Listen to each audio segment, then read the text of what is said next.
안녕하세요. 광명 리더스 치과입니다. 오늘 교정장치를 부착하시느라 고생 많으셨습니다. 교정장치가 부착이 되면 일반적인 입소지 방법과는 조금 차이가 있습니다. 그래서 보다 편리하게 닦으실 수 있도록 오늘은 영상을 한번 촬영을 했습니다. 교정장치를 부착하고 나서 저희는 첫 번째 2가지 정도의 칫솔을 챙겨 드립니다. 하나는 미세모라고 볼 수가 있고요. 하나는 교정 장치 모양으로 패여 있는 V자 모양의 칫솔모로 볼 수가 있습니다.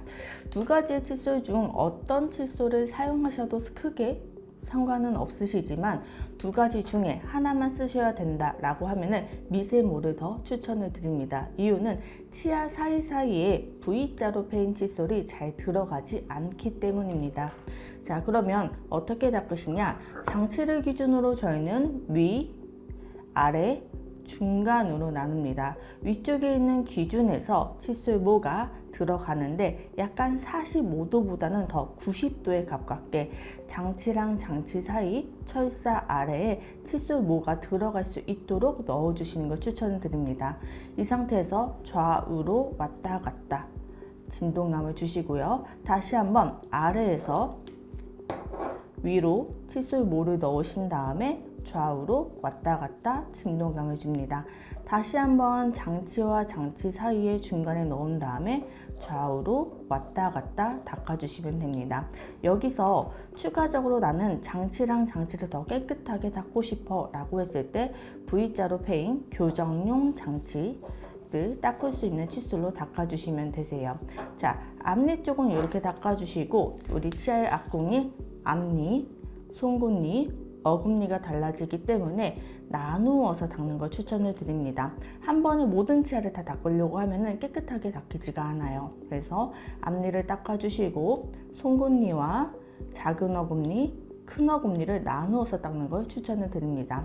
이렇게 장치 부위를 다 닦으신 다음에는 씹는 면도 잘 닦아주시고 혀 닿는 안쪽도 바깥쪽으로 튕기듯이 아래쪽도 유사하고 안쪽도 마찬가지입니다. 장치가 있는 바깥쪽을 제외하고요. 씹는 면과 치아 닿는 안쪽은 기존에 닦으시는 방법과 동일하게 닦아주시면 돼요. 그래서 여기서 기억해 주셔야 될 키포인트는 철사 아래에 칫솔모가 충분히 들어가도록 넣어주신 다음에 좌우로 진동을 주신다. 자, 이렇게 칫솔로 열심히 닦아도 잘 안 닦이는 부위가 생길 수 있습니다. 그때 저희는 치간 칫솔을 추가적으로 사용할 거예요. 치간 칫솔은 꺼내신 다음에 꼽아주시고 약간 홈이 있는 부분에서 기역자로 꺾어주시면 됩니다. 치간 칫솔을 사용하시는 방법은 장치랑 장치 사이에서 위에서 아래로 넣어서 장치 옆면을 닦아주셔도 되시고요. 아래에서 위로 하신 다음에 장치 옆면을 닦아주셔도 됩니다. 방향은 크게 상관이 없어요. 하지만 실제 입안에는 입술이 있기 때문에 거꾸로 하다가 찔릴 수가 있어요. 그래서 찔리지 않는 선에서 환자분께서 편하신 방향으로 닦아주시면 됩니다. 그 외에도 발치 교정을 했어요. 어금니에 음식물이 많이 껴요 라고 하시는 부분도 넣어서 닦아주시면 돼요. 생각보다 안 닦이는 부분이 있기 때문에 치아 사이사이를 잘 닦아주시는 걸 추천드립니다. 그 다음에 부가적으로 드리는 거는 치실입니다. 치실은 일반적으로 교정장치를 사용하지 않아도 사용하시는 걸 추천을 드리고요. 교정을 하게 되면은 치아랑 치아 사이에 음식물이 더 잘 끼기 때문에 치실 사용을 강조드립니다. 치실은 어깨 넓이 정도 잘라주시고요. 가운데 손가락으로 감아주시고 두 번째 손가락으로 팽팽하게 잡아주시면 돼요. 일반적으로 치실을 쓰실 때는 씹는 면에서 톱질하듯이 들어가신 다음에 치아 면 따라서 쓸어 올려주시고 반대쪽에서 치아 면 따라서 쓸어 올려주시는 방법을 권해드립니다. 하지만 우리는 입 안에 장치도 있고요. 철사도 있어요. 그렇기 때문에 닦는 방법은 어떻게 해주셔야 되냐면 철사 아래에 치실을 넣어주시면 됩니다. 실을 넣어주시고 가운데 손가락으로 감아주시고 자, 기존에 쓰셨던 방법과 동일하게 검지손가락으로 치실을 내려주신 다음에 치아 면 따라서 쓸어 올려주시면 됩니다. 하지만 이렇게 치아 면 따라서 쓸어 올리는 게 말이 쉽지 실제로는 저희가 입술 있고요, 입안에 침이 나오고요, 치실은 휘어질 수밖에 없습니다. 그렇기 때문에 원칙적으로는 철사 아래에 치실을 넣는 게 맞지만 그게 힘들 수가 있습니다. 그때 저희는 변칙적으로 철사 아래에 치실을 넣지는 않지만 조금 더 쓸 수 있도록 반절 정도 넣으신 상태에서 동일하게 치아 면 따라서 치실을 사용하시는 걸 권해드립니다. 이러한 이유는 원칙적으로 하시면 정말 좋겠지만 안 닦이는 경우가 있어요. 그래서 전혀 안 닦이는 것보다는 반절이라도 닦는 게 좋아서 일반적인 치실 방법과는 좀 다르지만 철사 위쪽으로도 쓰시는 걸 권해드리고 있어요. 자, 그러면 기본적으로 저희가 입술질 하실 때 칫솔, 치간 칫솔, 치실까지 사용하는 방법을 알려드렸고요. 이렇게 우리가 장치를 잘 붙이고 입술질을 잘 하지만 장치 부분 때문에 찔리거나 불편한 부분이 생길 수가 있습니다. 그때 추가적으로 챙겨드리는 게 왁스예요. 교정용 왁스라고 보시면 되고요. 안쪽에 하얀색 왁스가 있고요. 제거하신 다음에 조금 만져보시면 말랑말랑하게 변해요. 그래서 내가 많이 찔리거나 불편한 부분에는 왁스를 붙여주시면 됩니다. 또는 우리가 장치가 많이 걸리는 부분이 있어요. 장치는 필요에 따라 만들어진 모양이기 때문에 억지로 삭제하기는 조금 어렵고요. 많이 걸리거나 불편한 데는 왁스를 붙여주시면 됩니다. 자, 때린데 또 때리면 아픈 것처럼 상처가 난데 계속 자극받으면 상처가 더 커질 수도 있고 부을 수도 있어요. 그러면 닿는 부분에 대해 상처 있는 부분에 대해서는 오라메디나 알보칠 같이 입안 헌데 바르는 연고를 발라주시고 이렇게 왁스를 붙여주는 걸 추천드리고요.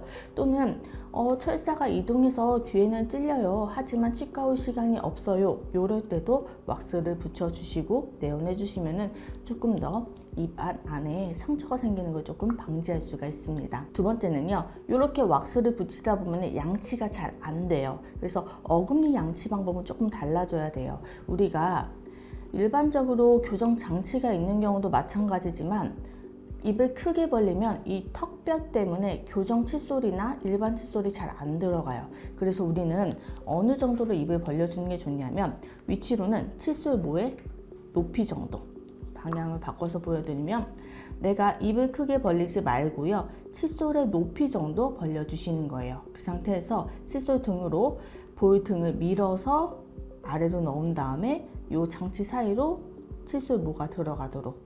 자, 위쪽에서 잘 안 닦이는 경우가 많아요. 왜? 위에는 고리가 있어서. 그래서 다시 칫솔을 볼로 밀어서 올린 다음에 이 경계부를 넣어서 닦아줄 수 있도록 하신 다음에 다시 한번 넣어주시고 닦아주시면 됩니다. 왜? 여기가 제일 안 닦여요. 그리고 아이들 같은 경우도 특히 이 위쪽이 생각보다 안 닦이고 잇몸이 붓는 경우가 있고요. 잇몸이 부으면 장치를 덮는 경우도 있어요. 매우 통증이 심해질 수 있기 때문에 생각보다 위 경계부를 많이 닦는 것을 추천을 드립니다. 자, 여기까지는 저희가 교정 장치를 부착을 하고요, 칫솔질 하는 방법을 안내해 드렸습니다. 이어서는 교정장치 접착 후 할 수 있는 주의사항 안내 도와드리겠습니다. 교정장치 접착 시 주의사항을 안내해 드리겠습니다. 어떤 장치를 부착하고 나면은 통증이나 불편감이 생길 수가 있어요. 많이 불편하시면은 참지 말고 타이레놀 같이 복용하셔도 되는 진통제를 드셔도 됩니다. 이때 드시는 진통제는 아세트아미노펜 계열을 더 추천해 드립니다. 교정장치를 부착하고 나면은 입안에 없던 게 생기는 거기 때문에 조금 불편할 수 있어요. 계속 걸리는 부분이 상처가 생길 수도 있고요. 그럴 경우 앞서 설명드린 것처럼 왁스를 붙여주시면 됩니다. 왁스를 붙이고 나서 상처가 잘 낫지 않는 부분은 오라메디나 알보치처럼 입안에 바르는 연고를 쓰셔도 되고요. 요즘은 가그라는 약도 있고요. 아니면 패치로 나오는 것도 있기 때문에 그거는 편하신 대로 사용해 주시면 되세요. 너무 질기거나 딱딱한 음식을 드시는 걸 피해 주세요. 오징어, 땅콩, 깍두기, 특히 생각하지도 못했는데 앞에 장치로 그 콘 아이스크림 베어 물거나 햄버거 같은 거 먹다가 떨어지시는 경우도 있어요. 그 외에도 껌, 엿, 카라멜처럼 끈적끈적한 음식을 드시는 것도 피해 주셔야 됩니다. 이유는 장치가 탈락될 수가 있어요. 교정장치는 저희가 억지로 제거하면은 제거할 수 있는 정도의 강도로 붙여놓는데 간혹 이러한 식사를 하시다가 떨어지는 경우가 있습니다. 떨어지게 되면은 치아는 우리가 원하지 않던 방향으로 이동할 수 있기 때문에 병원 측으로 연락 주시고 내원해 주시는 걸 추천을 드리고요. 떨어진 장치는 가지고 내원해 주셔야 됩니다. 처음에는 매우 얇은 철사가 들어가 있습니다. 교정 단계가 진행될수록 두꺼운 철사로 가기 때문에 얇은 철사는 잘 끊어질 수도 있고요. 뒤쪽에서 잘 빠질 수도 있습니다. 놀라지 마시고 병원 측으로 연락 주시면 됩니다. 마찬가지로 장치 떨어질 가능성 위에서 설명해 드렸고요. 마지막으로 저희 영상의 목적이기도 합니다. 양치를 잘 해주셔야 됩니다. 교정 치료 때문에 충치가 생기진 않습니다. 하지만 교정 장치 때문에 이술질이 어려워지고요. 잘 신경 못 써주실 경우 충치가 생길 확률이 더 높아집니다. 그렇기 때문에 앞서 보여드린 것처럼 이술질을 꼼꼼하게 해주시는 걸 추천을 드립니다. 교정치료는 의료진도 중요하지만 환자분께서도 잘 도와주셔야 되는 진료입니다. 보통 저희가 4주에서 6주 단위로 내원 요청을 드립니다. 그래서 2주는 치아가 이동을 하고요. 2주는 치아가 휴식을 취하는 시간인데 경우에 따라서 플러스 마이너스는 생길 수 있습니다. 하지만 중간에 2, 3개월씩 안 오시는 경우가 있습니다. 그때는 교정 전체적인 기간이 너무 증가되기 때문에 내원 기간을 잘 지켜주시는 걸 추천을 드립니다. 자, 이렇게 저희가 이솔질하는 방법이랑 교정장치를 부착했을 때 숙지하셔야 되는 주의사항을 함께 안내해 드렸습니다. 한 번 더 확인해 보시고 추가 궁금사항이 있다면 병원 측으로 연락 주시면 됩니다. 감사합니다.